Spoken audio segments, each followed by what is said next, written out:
ಸಕ್ಕರೆ ಆಯಿತು, ಬೆಲ್ಲವೂ ಏರಿತು. ಈಗ ಈರುಳ್ಳಿಯ ಸರದಿ. ಸಕ್ಕರೆ ಬೆಲ್ಲದ ಬಳಿಕ ಈರುಳ್ಳಿಗೂ ಕೂಡ ಈಗ ಕೊಳ್ಳಿ ಇಟ್ಟಿದೆ ಬೆಲೆ.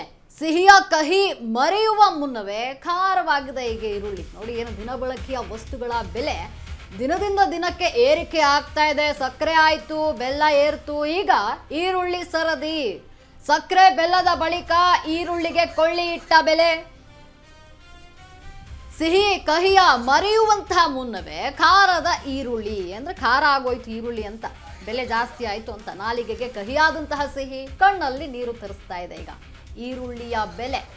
ದಿಢೀರ್ ಗಗನಮುಖಿಯಾಗಿ ಹೊರಟಂತಹ ಈರುಳ್ಳಿಯ ದರ ಅಂದ್ರೆ ದಿಢೀರ್ ಅಂತ ಈರುಳ್ಳಿಯ ದರ ಈಗ ಏರಿಕೆ ಕಂಡಿದೆ. ಸಕ್ಕರೆ ಆಯಿತು, ಬೆಲ್ಲ ಏರಿತು, ಈರುಳ್ಳಿ ಸರದಿ ಈಗ ಶುರುವಾಗಿದೆ. ದಿನ ಬಳಕೆಯ ವಸ್ತುಗಳ ಬೆಲೆ ಈ ರೀತಿ ಏರಿಕೆಯಾದರೆ ಜನಸಾಮಾನ್ಯರ ಗತಿ ಏನು ಅನ್ನುವಂಥ ಪ್ರಶ್ನೆ ಸಹಜವಾಗಿ ಮೂಡುತ್ತೆ. ನೋಡಿ, ಈರುಳ್ಳಿ ಬೆಲೆ ಈಗ ಜಾಸ್ತಿ ಆಗ್ತಾ ಇದೆ. ಸಕ್ಕರೆ ಆಯಿತು, ಬೆಲ್ಲ ಆಯಿತು, ಈಗ ಈರುಳ್ಳಿ ಸರದಿ. ಅಡಿಗೆ ಮನೆಯಲ್ಲಿ ಈರುಳ್ಳಿ ಇರಲೇಬೇಕು ಅಡಿಗೆ ಮಾಡಲಿಕ್ಕೆ. ಈಗ ದಿಢೀರ್ ಅಂತ ಹೇಳಿ ಈರುಳ್ಳಿಯ ಬೆಲೆ ಏರಿಕೆಯನ್ನ ಕಾಣ್ತಾ ಇದೆ. ಇದರಿಂದ ಮಹಿಳೆಯರು ಒಂದು ಕ್ಷಣ ಆತಂಕಕ್ಕೊಳಗಾಗ್ತಿದ್ದಾರೆ. ಯಾಕಂದ್ರೆ ಸಕ್ಕರೆ ಆಯಿತು, ಬೆಲ್ಲ ಆಯಿತು, ಇದ್ರ ಬೆಲೆನೂ ಕೂಡ ಜಾಸ್ತಿ ಆಯಿತು, ಹೇಗೋ ಬಿಡು ಹೋಗ್ಲಿ ತೆಗೆದುಕೊಳ್ಬಿಡೋಣ ಅಂತ ಅನ್ಕೊಳ್ತಾ ಇದ್ರು. ನೋಡಿದ್ರೆ ಈಗ ಈರುಳ್ಳಿ ಬೆಲೆ ಕೂಡ ಏರಿಕೆ ಆಗ್ತಾ ಇದೆ. ಹೀಗೆ ದಿನಕ್ಕೆ ದಿನ ಒಂದೊಂದು ಬೆಲೆ ಏರಿಕೆ ಆಗ್ತಾ ಹೋಗ್ತಿದ್ರೆ ಜನಸಾಮಾನ್ಯರು ಹೇಗೆ ಜೀವನವನ್ನ ಮಾಡಬೇಕು, ಎಲ್ಲದರ ಬೆಲೆ ಗಗನಕ್ಕೇರ್ತಾ ಇದ್ರೆ ಜನ ಹೇಗೆ ಜೀವನವನ್ನ ಸಾಗಿಸ್ಬೇಕು, ಇದು ಸಹಜವಾಗಿಯೇ ಜನರಲ್ಲಿ ಮೂಡುವಂತಹ ಪ್ರಶ್ನೆ. ನೋಡಿ, ಅಂದರೆ ಸಕ್ಕರೆ ಆಯಿತು, ಬೆಲ್ಲ ಆಯಿತು, ಈಗ ಈರುಳ್ಳಿ ದರ, ನಾಳೆ ಇನ್ಯಾವುದ್ರ ದರ ಏರಿಕೆ ಆಗುತ್ತೋ ಏನು ಅನ್ನುವಂಥ ಚಿಂತೆ ಜನರನ್ನ ಕಾಡ್ತಾ ಇದೆ. ಈರುಳ್ಳಿಯ ಬೆಲೆ ದಿನದಿಂದ ದಿನಕ್ಕೆ ಜಾಸ್ತಿ ಆಗ್ತಾ ಇದೆ. ನೋಡಿ, ಬೆಲ್ಲ ಆಯಿತು, ಸಕ್ಕರೆ ಆಯಿತು, ಈಗ ಈರುಳ್ಳಿ ಬೆಲೆ ಕೂಡ ಏರಿಕೆಯನ್ನು ಕಾಣ್ತಾ ಇದೆ.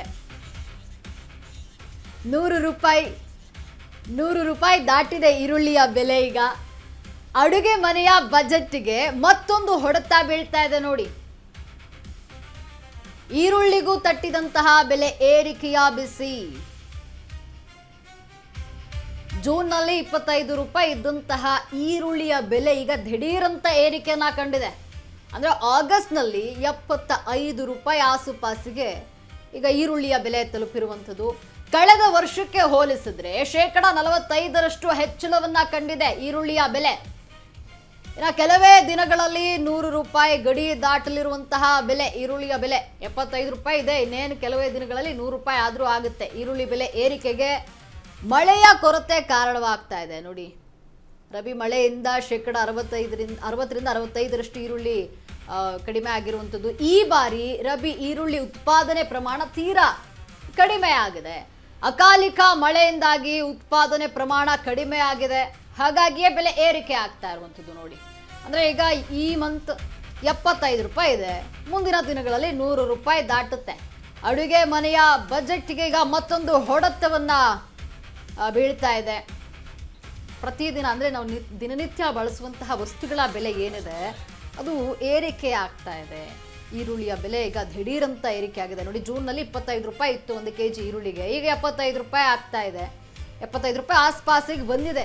ಇನ್ನು ಮುಂದಿನ ದಿನಗಳಲ್ಲಿ 100 ರೂಪಾಯಿ ಆಗುತ್ತೆ. ಕಳೆದ ವರ್ಷಕ್ಕೆ ಹೋಲಿಸಿದ್ರೆ 45% ಹೆಚ್ಚಳವನ್ನ ಕಂಡಿದೆ ಈರುಳ್ಳಿಯ ಬೆಲೆ. ಕೆಲವೇ ದಿನಗಳಲ್ಲಿ 100 ರೂಪಾಯಿ ಗಡಿ ದಾಟಲಿರುವಂತಹ ಬೆಲೆ ದಿನದಿಂದ ದಿನಕ್ಕೆ ಬೆಲೆ ಏರಿಕೆಯ ಬಿಸಿ ಸಾರ್ವಜನಿಕರಿಗೆ ತಟ್ತಾ ಇರುವಂಥದ್ದು. ನೋಡಿ, ಪ್ರತಿದಿನ ಬಳಸುವಂತಹ ಸಾಮಗ್ರಿಗಳ ಬೆಲೆ ಏರಿಕೆ ಆದರೆ ಜನಸಾಮಾನ್ಯರು ಜೀವನವನ್ನು ಹೇಗೆ ಸಾಗಿಸಬೇಕು ಅನ್ನುವಂಥ ಪ್ರಶ್ನೆಗೆ ಸಹಜವಾಗಿ ಮೂಡುವಂಥದ್ದು. ಮಳೆಯ ಕೊರತೆ ಅಂತ ಬಂದಾಗ ಲಕ್ಷ್ಮಿ, ಈಗ ಮಳೆಯ ಕೊರತೆ ನೋಡಿ, ಯಾವ ಬೆಳೆನೂ ಕೂಡ ಈಗ ಬೆಳೆಯೋದಕ್ಕೆ ಸಾಧ್ಯ ಆಗ್ತಾ ಇಲ್ಲ. ಹೀಗೆ ಮುಂದುವರೆದಿದ್ರೆ ನಿಜಕ್ಕೂ ಮುಂದಿನ ದಿನಗಳಲ್ಲಿ ತುಂಬಾ ದುಬಾರಿ ದುನಿಯಾ ಆಗುತ್ತೆ. ಯಾಕಂತ ಅಂದ್ರೆ ಪ್ರತಿಯೊಂದು ತಿನ್ನೋ ಐಟಮ್ಸು ಕೂಡ ಈಗ ನಮ್ಮ ಕೈಗೆ ಎಟಕ್ತಾ ಇಲ್ಲ ಅಂತ ಅಂದ್ರೆ ಅದಕ್ಕೆ ಕಾರಣ ಮಳೆ ಚೆನ್ನಾಗಾಗ್ತಿಲ್ಲ. ಮಳೆ ಆದ್ರೆ ಬೆಳೆ ಇರುತ್ತೆ, ಬೆಳೆ ಆದ್ರೇನೆ ರೈತನ ಬದುಕು. ರೈತನೇ ಇಲ್ಲ, ಬಿತ್ತೋರು ಇಲ್ಲ, ಬೆಳೆಯೋರು ಇಲ್ಲ ಅಂತ ಅಂದಾಗ ಏನ್ ತಿನ್ನೋಣ? ಮುಂದಿನ ದಿನಗಳಲ್ಲಿ ಹೀಗೆ ಸಾಗಿದ್ರೆ ನಿಜಕ್ಕೂ ಪ್ರತಿಯೊಂದಕ್ಕೂ ಕೂಡ ನಾವು ಬೆಲೆಯನ್ನು ತಟ್ಟಲೇಬೇಕಾಗುತ್ತೆ.